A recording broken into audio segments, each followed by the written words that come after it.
said he was about 2 biscuits shy of 320. Perrott back to throw. It bounced away. He's pointing it like as if he was interfered with. I don't think he was. Yeah, he was pointing at Troy Vincent. Troy Vincent was back there, and he was saying that Troy Vincent held him. You're going to see Asher is right here, right in the middle of the screen, number 84. And that's not interference. That was no interference. Because you see, he's right there. He's just going for the ball in front of him. Troy Vincent really had good position on that one. 3rd and goal. From the 7. 2 tight ends again.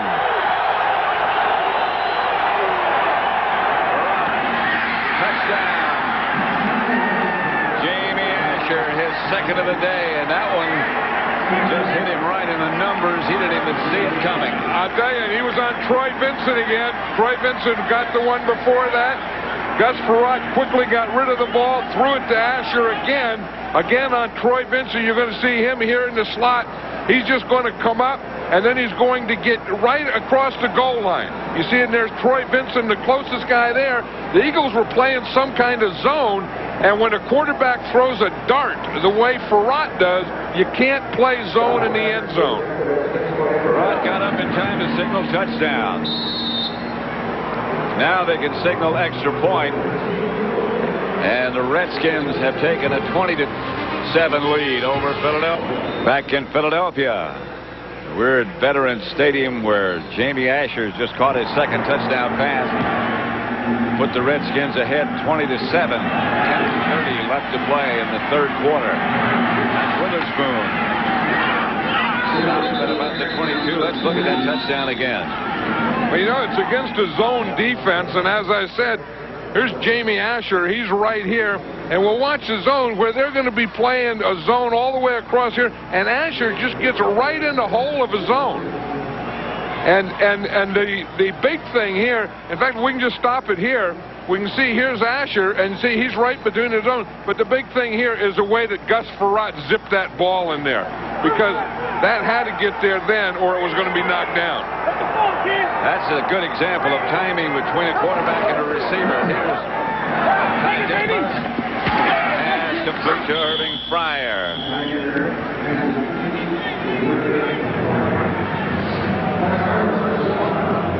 You know, if you look at what Ty Detmer has done in a, in a 10-yard box, in other words, just 10 yards from the line of scrimmage, the only incomplete pass that he had was this one here. He was 8 out of 9 in that area, so he's been successful with those short passes, but they haven't been able to put enough of them together. 3 wide receiver setup, and Detmer back to throw. Fryer again. That's it up for an Eagle 1st down. Fryer is going to be covered, and has been well all day long, by Darrell Green. Yeah, and that's a good matchup, and that's the 3rd pass that Irving Fryer catches. Here it's just a little short out.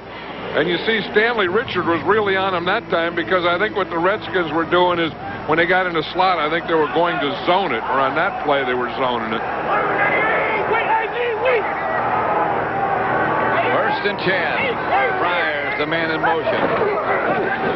Ricky Waters steps into the secondary. Stopped by Darrell Morrison. But a 9-yard gain by Waters.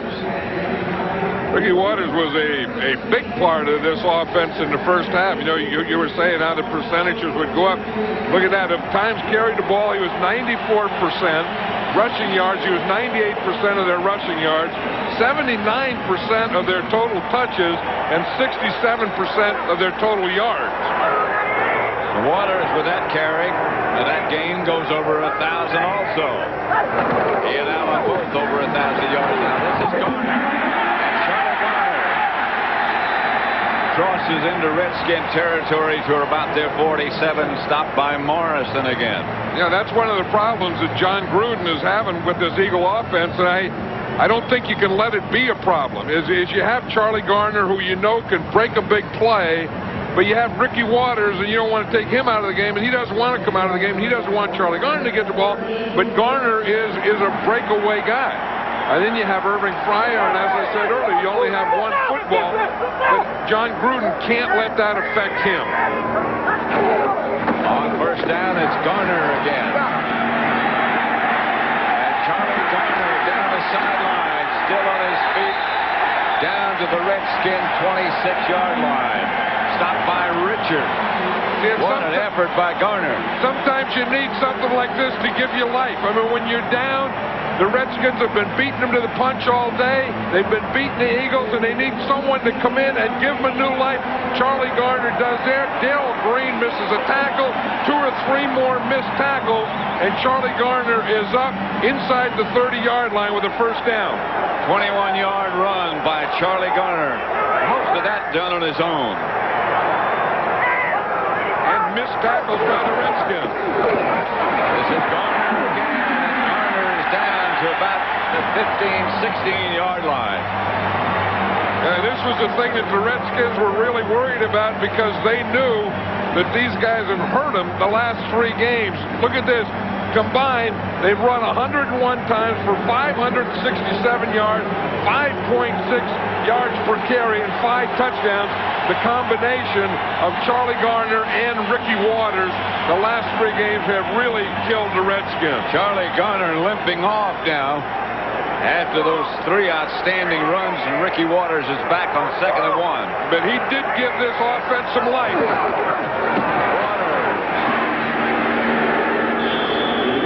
The first down, he's going to be very close.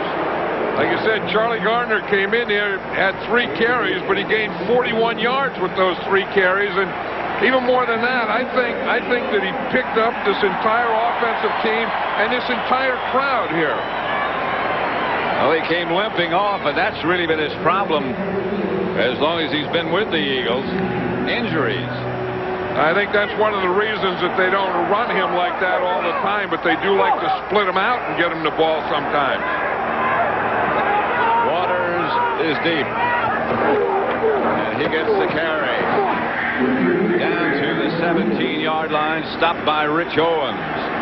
There's Charlie Garner. Charlie Garner has that tape on the outside of the shoe. So they're checking the ankle, and what they can do is they can just tape right outside the shoe again. Here's the play that he got hurt on, and you can just see that his ankle was caught in the ground as he was trying to get an extra yard. 2nd and 8, 3 wide receivers. Detmer back to throw.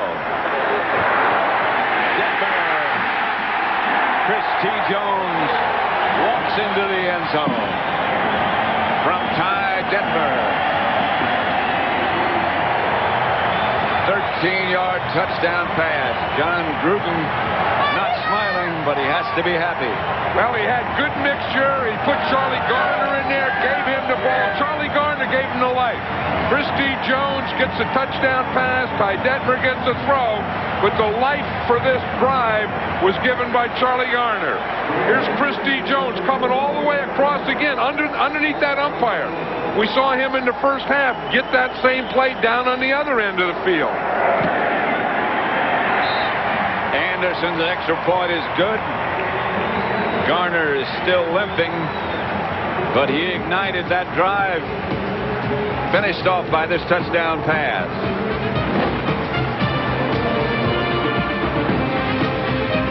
Here's Christie Jones. He's going to run a crossing pattern, but watch Irving Fryer. He runs a deeper cross, so you get a crisscross. Everyone goes here with Irving Fryer, and Christie Jones can come underneath it. You see Fryer's deeper, boom, he catches them all there. Christie Jones on the crisscross comes underneath as the short guy, even underneath the umpire, to get that touchdown. Brian Mitchell.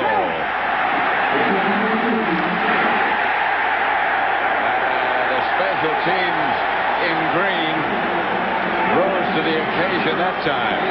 So these Brian Mitchell rise. And these fans know about their special teams here. They're even excited about that kickoff coverage. So is the coach. Now we're talking. 20-14. This game summary brought to you by Budweiser. Jamie Asher, the Redskin tight end, has 2 touchdown receptions. the fourth 1,000-yard rushing season for him. Ricky Waters is also over 1,000 yards. First and 10 Redskins at their own 25. Gus Farrar. Henry Ellard. Ellard from behind by Troy Vincent.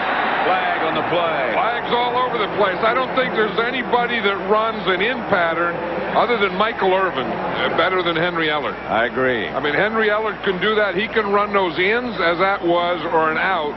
He's been doing it for 14 years as well as anyone. Face mask called again. And here he is against Troy Vincent. Troy Vincent trying to be physical with him. You see how Henry Ellard holds him? Face mask on the defense, number 23. 15 yards. Against Benson. Got him by the face mask. That's the 23-yard variety. In other words, there's a 5 if they just think it's incidental. If they think it's unsportsmanlike conduct or unnecessary roughness, then it's 15 yards. So Troy Vincent got beaten every way you could. I mean, Henry Ellard beat him off the line, beat him on the end, caught the ball, and then on top of that, Troy Vincent had a 15-yard penalty. That takes a long time to describe. This is Terry Allen. Inside the 20, ripping him up.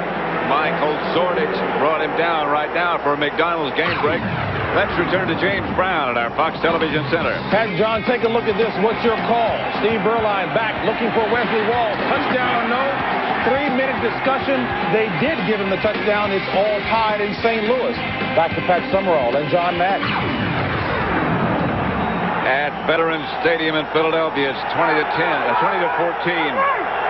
Redskins over the Eagles, but the Redskins back inside the Eagle 20. Terry Allen bounces back. Cuts back to the 15. Michael Zordich brought him down this time. You know, I mean, this, you said it earlier, you know, an Eastern Division rivalry, you know, the Eagles and the Redskins in Philadelphia, both teams 7-3 fighting for first place.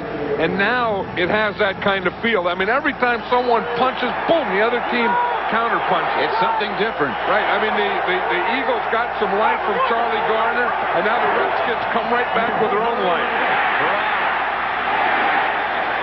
Ooh, that was a dangerous play. He whirled around, did a spin, tried to throw a screen pass to Mark Logan, and there was an Eagle defender right there. Yeah, it's Joe Kelly, the middle linebacker. He started in kind of a blitz. Then he came off the blitz, and he was right there with Logan. He didn't know what the heck he was doing, I don't think, and he just fell into that one. Yeah, Farrar had no idea he was there. Because they had Ray Farmer blitzing along with Joe Kelly. Kelly got blocked, and as he come off the block, there was the screen pass. 3 wide receivers and Brian Mitchell. Mamula faked. Patton took the fake. And this is going to be against Patton. Now, well, you know, they put in a rule a couple of years ago that if the defense moves... Prior to the snap, number 68. 5-yard penalty. Still third down. If this guy moves first and makes him move, then the penalty should be against him. Let's see who moves first. You see, he does it. Yeah. I think that should be a defensive penalty because the movement of Mike Mamula caused Joe Patton to move. They put that rule in because Neil Smith had made an art, or developed an art of pulling people off sides while he was on defense. And that's exactly what Mike Mamula did on that play. Here's Farrar. Outside Asher, and Asher's wrestled to the ground by Michael Zordich.